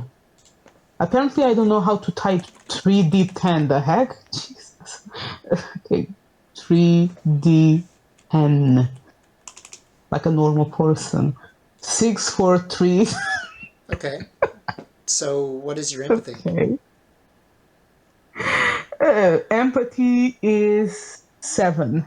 Okay, so nobody gets a read on this guy. Yeah, no. That's Well- fucking hilarious. well, I got. We're all I'm taking 10 minutes to do it, so I got okay. 8. Yeah, So you're I taking got your 8 and time. 7. Yeah, I got 8 and 7. And my difficulty was 7, so I took like 10 minutes to read him. So Okay, so yeah, you were just let- like examining him from the time he walked in. Okay, Ivy, you get the Yes. feeling that Mr. Gates is sort of tense, sort of nervous about something, but you're not exactly sure about what. yeah. Ivy will look at Mr. Gates and say, Mr. Gates, is everything okay? Yes, everything is fine. I'm just stressing about the school year. There's so very much to do, and well, they don't pay me enough for this, really, truly. Life of a teacher. That is indeed. Yes, I've heard teachers don't make a whole lot of money from what I understood. Money. What a weird word. Yes, I just got a coin. unfortunate concept, indeed. But it Yeah. is a part of the reality we live in, isn't it? We all have to make a living, don't we? Anyways, we are practicing for a play, some improv. Huh? He sort of like looks at you incredulously. Really? Yeah. Yes. Really? What play are you practicing for? You know, I'm It's, quite familiar with plays. Hold on, I got this. Give me a second.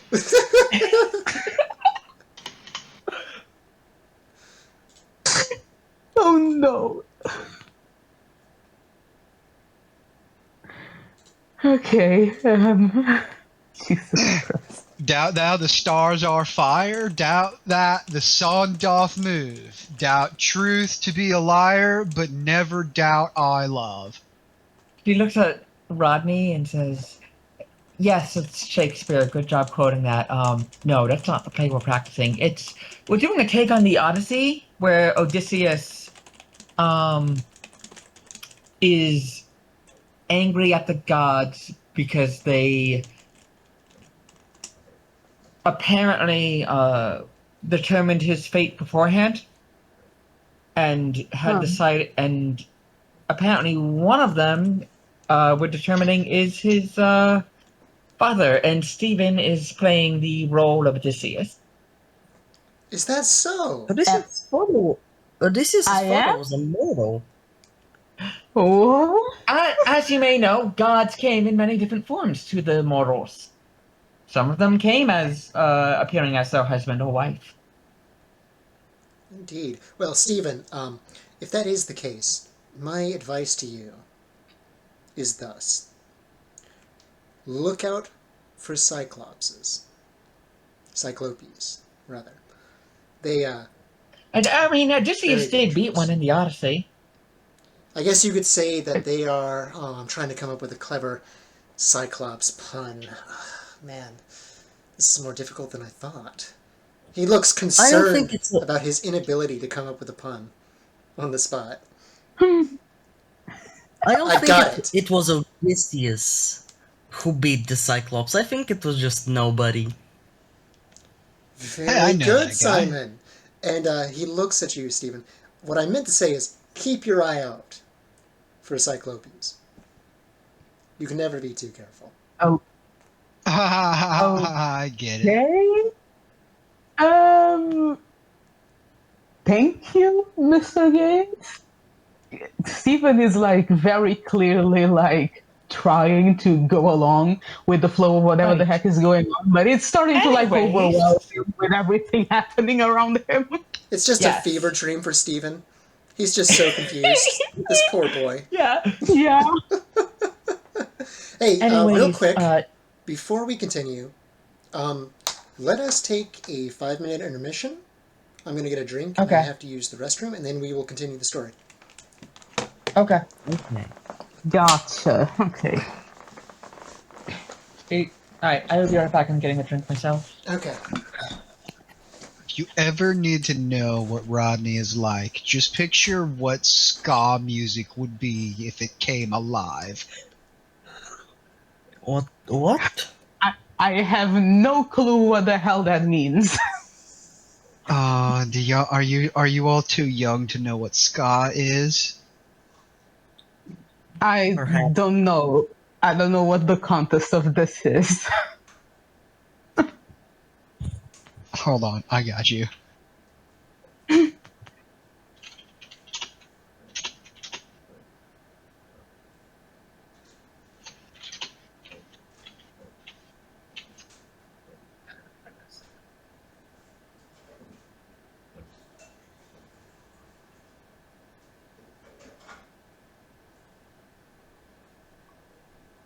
For an idea of like the vibe of Rodney, he's like if this was a person.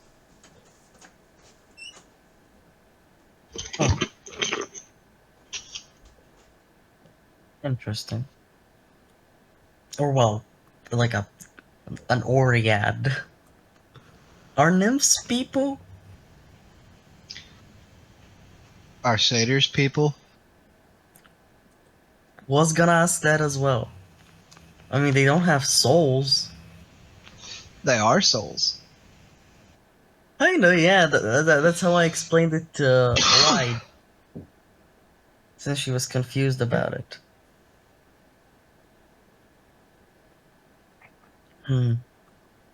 I guess, yeah, they are. They should be. Okay. Gotcha.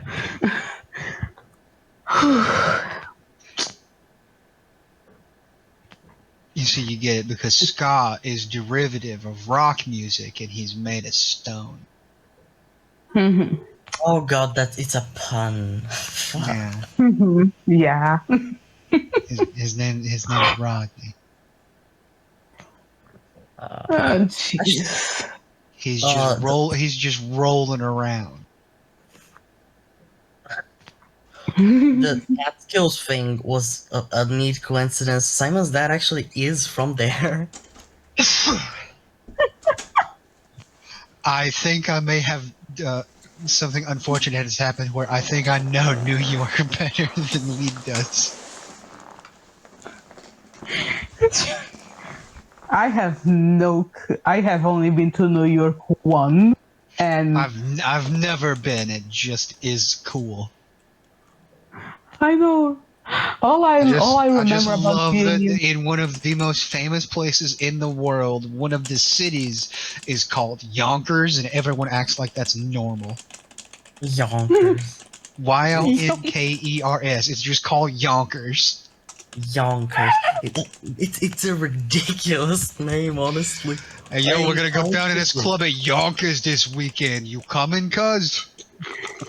God, I Dead ass, I'm telling encountered you, it's gonna be lit, fam. Okay, I I return. encountered it in a book, and I'm just fucking. I couldn't even believe it was like the name of a real place. Okay, I'm back. How are you guys? Is everybody here? I'm good. Yeah. We're talking about how nutty New York is just as a place. That one of the neighborhoods is called Yonkers, and everyone thinks that's normal. Yep. Yep, that sounds about right. Yeah. It's fucking crazy. Yonkers is in New York is a Queens. weird. New York is a very weird city. Very noisy too. I hate all the noise. I've But yeah. never been. Concrete jungle, wet dream tomato. Okay, anyways, as you guys are talking, Mr. Gates says, well, you ought to go and meet your other teachers and acquaint yourself with the rest of the school. As much as I would love to see your rendition of the Odyssey, it is important to get the lay of the land, so to speak. Yeah. Yes. We're gonna we'll head out. We're gonna go look at the football field, because sure, Rodney here would love to play football. He looks over at Rodney and he says, he does seem to have the physique for it. I must agree. Yeah, no, Rodney, he's a transfer student. Well, then it's a pleasure to meet you, Rodney. If you're ever interested in the humanities, well, I hope to have you as a student one day. Okay. And the rest of the day at the school goes just fine, without incident, really. There's no monsters that come about. There's no... For Simon, there's no surprise sorcerers popping out of nowhere and kidnapping you. It's just, Again. Again. Again. Okay. It just goes fine. Especially for considering how many of you there are. All of that, divinity. I can't fucking talk right now. All of that divinity, all of that stank, oh my god, gathered into one place. So much of it, it's just fine. It's strangely fine, in fact. Too quiet. Hey, one might even say. satyrs aren't appetizing to monsters. You ever walk past a house where you know people just got done ripping a bunch of weed?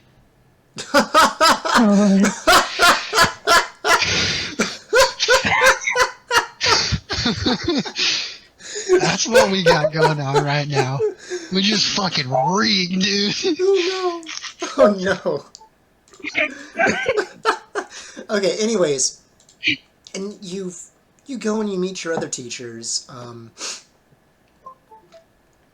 You acquaint yourself with the school. Perhaps you guys discuss things as you're wandering through the hallways, in between talking to people who have no idea what most of you even are. In fact, for they are hidden behind the mist. Also, when they exit the room they were in, Simon's just gonna sort of quickly take his shoes and stuff his little hoof season, and for the whole rest of the day just leave them untied. Oh my god. Rodney's gonna around halfway through all of this. Rodney's just gonna nudge Simon and be like, "So you can tell that you can take those shoes off, right?" Okay. These they're Better safe than they're sorry. really blind, dude. They can't Better see nothing. Better safe than sorry, you know? He's just gonna go up to somebody and just literally wave in front of their face. And one of the student that you wave in front of, he just looks at you strange. He's like, "Hey, man, have you ever heard of personal space? You know, He says, "What?" they can still see you. They just see you as a person." He does not understand that. He is under the impression that he is invisible to mortals. No one has told him otherwise as of yet. Okay. When the day ends, Ivy did say to meet up at like the football field. I guess because that's more secluded. Because we really need to get. Because in her head, she really needs to let Stephen know what's going on, so he's not walking around clueless. Okay, so you guys meet up at the end of the day at the football field. Yeah. Typical And- 90s movie right here, folks. Typical 90s movie. Yeah, a typical 90s movie, yeah. Okay. When Ivy arrived, she does appear with a raven on her shoulder. Wow. Yeah. Steven, Since they're away from mortal sight. And I guess the raven would the raven itself looks fairly normal-ish. Simon has a good sense of smell, right? Like a really good sense of Yes. smell. Yes. It smells dead to him. Oh, Yeah. Just straight up smells like death. Wow. Like Actually- he has probably smelled carrion before. It smells like that to him. actually, that Yeah. reminds me. Yeah. Simon can probably talk to the raven.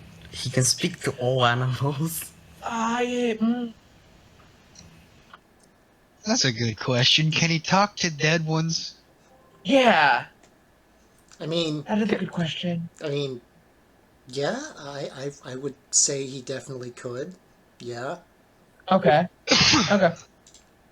And she will approach, she'll approach the group once everyone's here.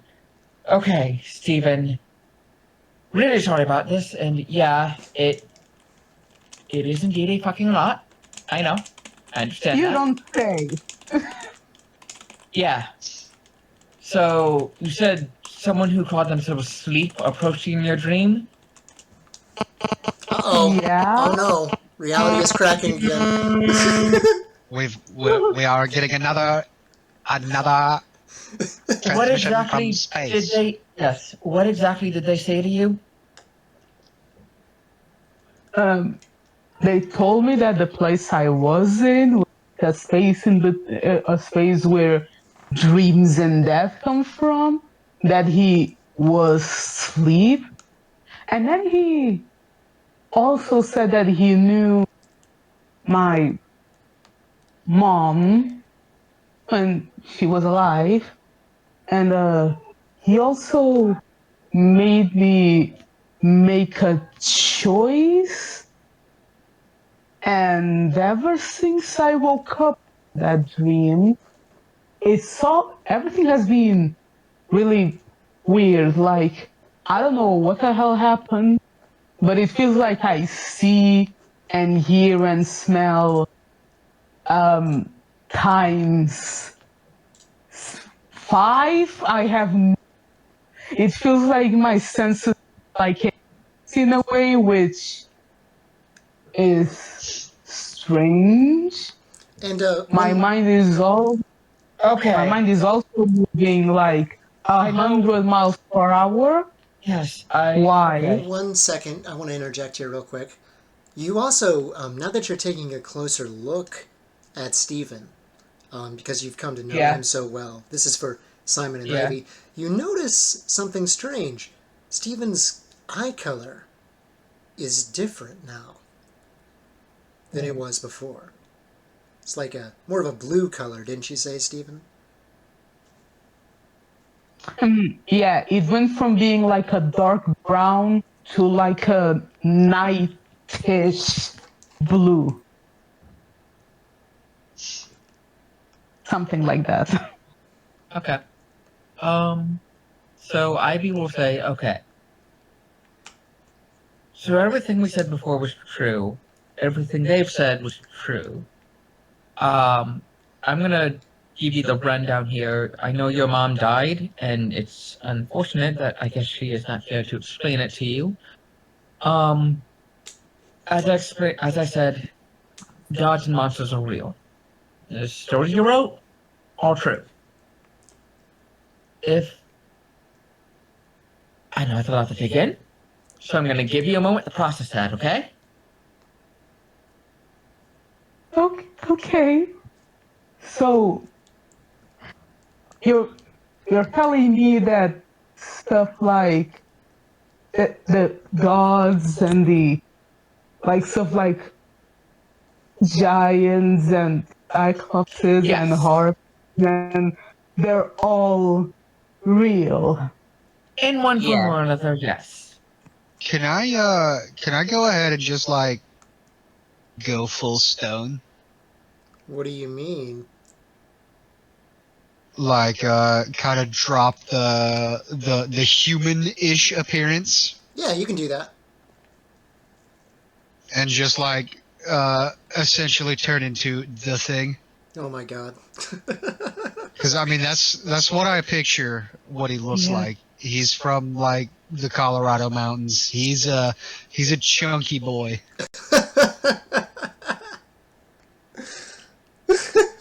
What the okay. So Yeah. instead of being kind of statuesque, now he looks like a crag, like pretty much a monster. He looks Yeah. like a monster. Yeah, she looks at Steve and she says, okay, so yes, that all exists. You're a demigod. Your father, I'm gonna guess, is this sleep that approached you? Probably because your powers were awakening. It happens usually around this But time for people of your age. And Well, Simon, but as you, sorry, real quick, Simon, as you consider this, that doesn't, you don't think that's what happened. You know, you're Yeah. familiar with all of this, and you think, you're not certain, but you think actually that Stephen has become a ward. But he wasn't born a demigod, he became one out of a sort of metaphysical adoption, so to speak. Hmm. Simon sort of clicks his tongue and goes, I don't think that's quite what happened. Stephen didn't really smell like a demigod just oh, yesterday. so you I can a think, ward smell then? that? yeah, I A think that's ward. it. Okay. That makes sense. What Uh, does that mean? it means a demigod decided to adopt you and choose you as their Yeah, blessed, in a sense. it's not being born a demigod, but being adopted in. You know, the gods pick champions all the time, really. Yes. It's in all the old stories. You're one of those, I guess. Of Hypnos, the god of sleep. Whoa, he said sleeping death. They're twins. Hmm. There's another goddess, who is also the goddess of nightmares from the underworld called Medanoe. But yes, if it was Hypnos that came to you, it would be Hypnos, I would think. I mean, Hypnos is the god of sleep. He is. well, Would make well, he did sense. say he was sleep, so Yeah. I guess that makes sense. But uh, why? I guess if you look at his I death as a long sleep, yes, I could see where Hypnos would have domain over that.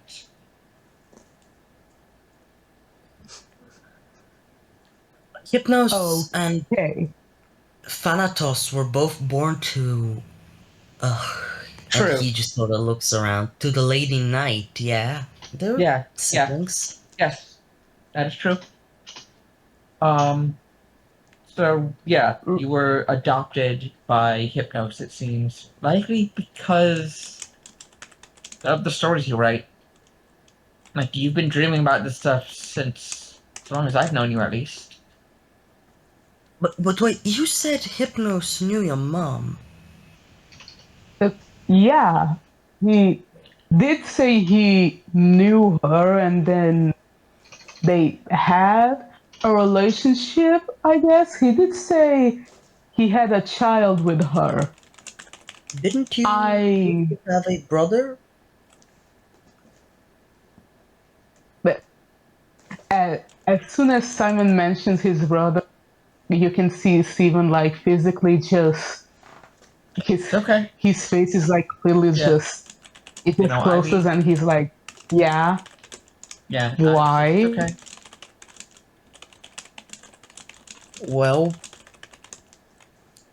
maybe that's who Hypnos was talking about. Simon just shrugs. I don't know, just Hmm. throwing a guess. He said you had to make a choice. Can I ask what this? Can you put in more detail what this choice was? Hmm. So yeah, the choice was like either I lived my life as I was doing before, I become the scientist that I wanted to be, that wants to like study dreams and understand why why they happen. And it also it also showed me like that in the future that I would end up visiting my mom and my brother's grave at some point, that I I would mean, be alone. it's not impossible if they Hmm. are in the underworld, which is Hmm. probably where they are.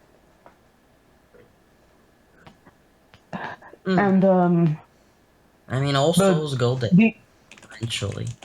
They do. mhm. And No, the other choice was like this weird place that looks like a camp, but a strange one. I remember that it has like a lava wall for some crazy Yes. reason. And I One second. remember, yeah, maybe I do I go on or do I wait for a sec? Hello? Okay.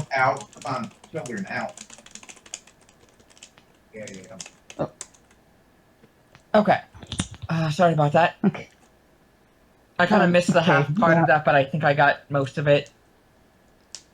Yeah. I haven't finished yet. I'll just Sorry.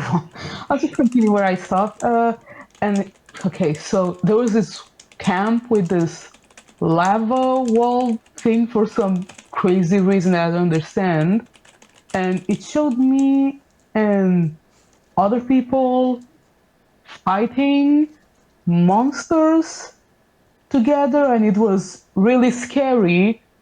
But I wasn't alone, so I Hmm. chose that, and now I guess I'm here.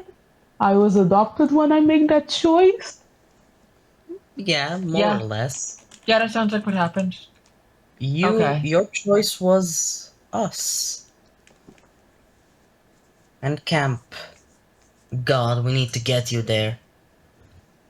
It's gonna be a long ride. Yeah, it is. Uh, Out of character. I'm 16. Do I have a driver's license? Um, we're gonna say no for Oh. now. Maybe I It's in New the mean, York. future. Simon Anyways, is in I his actually. 30s.